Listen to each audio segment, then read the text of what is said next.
Morning શુભ સવાર જય માતાજી જય જવાહર જય જય મિત્રો. તો મસ્ત મજાનો નાઈ તો ફ્રેશ થઈ ગયા અને કરી દીધો બ્લોગને સ્ટાર્ટ. એવું છે મિત્રો વાડી મેં કેમ કે આજ તો બ્લોગમાં કાંઈ શૂટ નહોતું કર્યું તો હમણાં બપોર પછી છેક આવ્યા છે વાડીમાં. છેક આખું ને આવીને બ્લોગ ચાલુ કર્યો તો આપણે જે કેળ કાઢી નાખેલી ને આ બધું ઢગલો પડ્યું તો એ કેળની પાછી બીજી નવી કેળ ફૂટી ગઈ. જો અહીંયા હવે આમાંથી કંઈક ગાંઠો વાવી હોય ને તો અલગ અલગ વાવી પડે તો કંઈક ખારી કેળ થાય. ને આપણે આ લાઈન છે ને આ બાજુની લાઈન એમાં વેલા છે તો વેલા રહ્યા ને એને કાપવા છે તો એના માટે આવ્યા છે આપણે. તો એને કાપી નાખીએ બરાબર મિત્રો. દાંતેડું લઈ લીધું છે જોઈ લો. આનાથી કાપવું છે. કામ કરવા બીજે ને કામ કરી નાખ્યું બીજે. જો ગલકાના વેલા હતા કેમ કે ગલકા ઠાવકા લાગતેરા નહીં એટલે મેં કીધું આને કાપી નાખું એમ. તો એના વેલા કાપીને ઢગલો કરી નાખ્યા આખી લે. કેમ કે લાગે નહીં તેને ખોટા રાખીને શું કરવા એટલે કાઢી નાખ્યા. જો આખી લાઈન કાઢી નાખી ત્યાંથી લઈને આમ આખી લાઈન કાઢી નાખી. કેમ કે વેલો ઉપર ને ઉપર જતેલો ને તો કેળા ડબાઈ ગયેલા એટલે મેં કીધું નથી કાઢ નાખે ને તો કેળા ખુલ્લા થઈ જાય તો કેળા કંઈક ખાવા થાય એમ. એવું છે મિત્રો. ને અહીંયા જો આ મેં બે મા દીકરો છે ને આખો દિવસ શું કરે કંઈ પૂજ નહીં પડતી.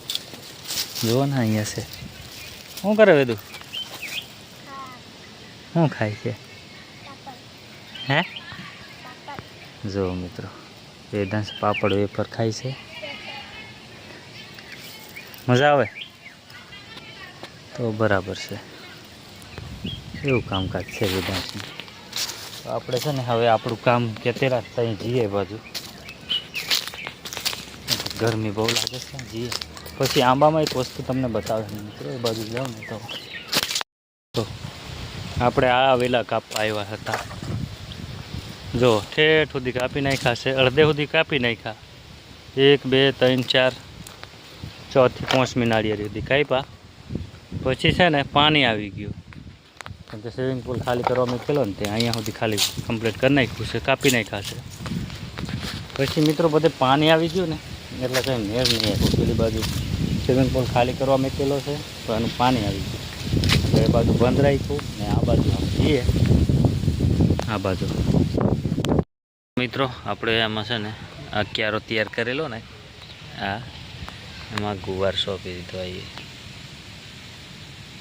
ગુવાર સોંપી દીધો ને આમાં બધે પાણી પણ ફરી વહી ગયું. આવું છે મિત્રો.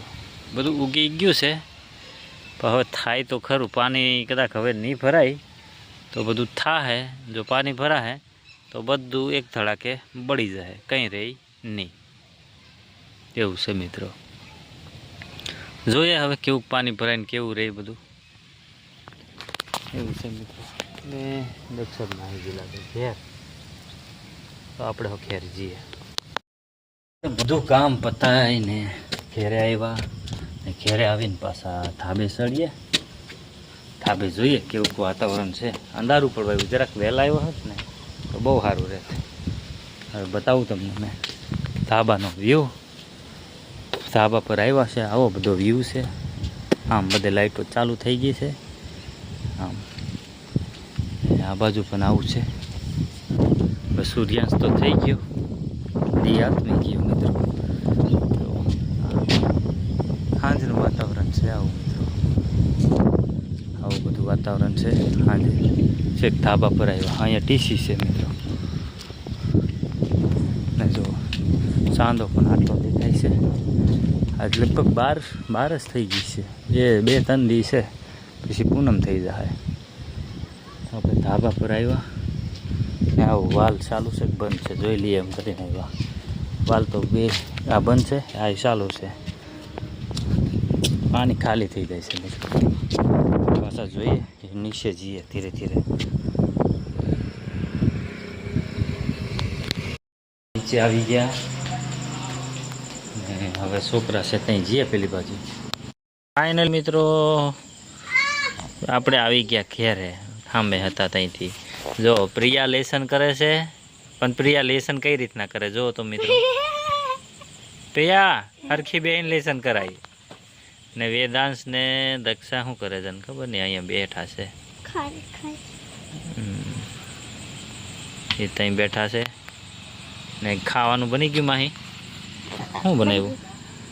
ભીંડાનું શાક અમારે લીધો. એ તો તમારે કઈ ખબર નથી. તો છોકરા માટે ભીંડા બનાવ્યા છે, આપણા માટે મગ બનાવ્યા છે ને મકાઈના રોટલા છે. ખાવા જઈએ એટલે તમને બતાવું. તો ભૂખ તો લાગી છે, મોઢામાં પાણી પણ આવી ગયું. અને મિત્રો ચેનલમાં નવા આવ્યા હોય તો સબસ્ક્રાઈબ કરતા જજો ને વિડીયોને શેર કરજો. જો તો કેટલો મસ્ત ચાંદો દેખાય છે. એ તો બતાવી દીધો મિત્રોને. તો મિત્રો તો આપણે છે ને ખાવા જઈએ થોડીક વાર. મિત્રો આપણે પેટની પૂજા કરવા બેસી ગયા.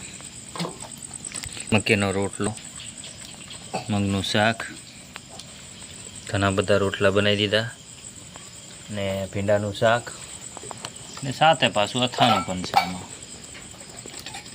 ને બધા પોતે બેસી ગયા છે પેટ ફરવા.